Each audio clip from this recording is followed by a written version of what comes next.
తిప్పేవాళ్ళు ఇప్పుడు నిర్దిష్టమైన టైం 6 నెలలు పెట్టి ఆ కేసును ట్రయల్స్ రెగ్యులర్ గా చేసి ఎవరైతే ల్యాండ్ గ్రాబింగ్ చేశారో వాళ్ళని పనిష్ చేయడమే కాకుండా పరిష్కారం చేసే మార్గం కూడా తీసుకొస్తున్నామని చెప్పి కూడా నేను మీకు తెలియజేస్తున్నా. అదే సమయంలో ఇంకొక పక్క కాంపన్సేషన్ రెస్ట్రిక్షన్ మునిపే చెప్పాను.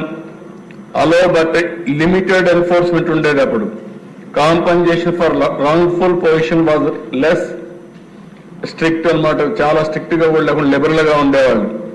ఈసారి చట్టంలో పెట్టాం ensures market value compensation and property restoration. Property తీసుకుంటాం, మార్కెట్ వాల్యూ ప్రకారం కాంపన్సేషన్ ఫైన్ కట్టాల్సి వస్తుంది. అదే మరి ప్రొసీజర్ ఫ్లెక్సిబిలిటీ. ముందుసారి మీరు చూస్తే existing civil and criminal codes limiting procedure adaptability ఉండేటివి. ఈసారి అది కాకుండా ఓన్ ప్రొసీజర్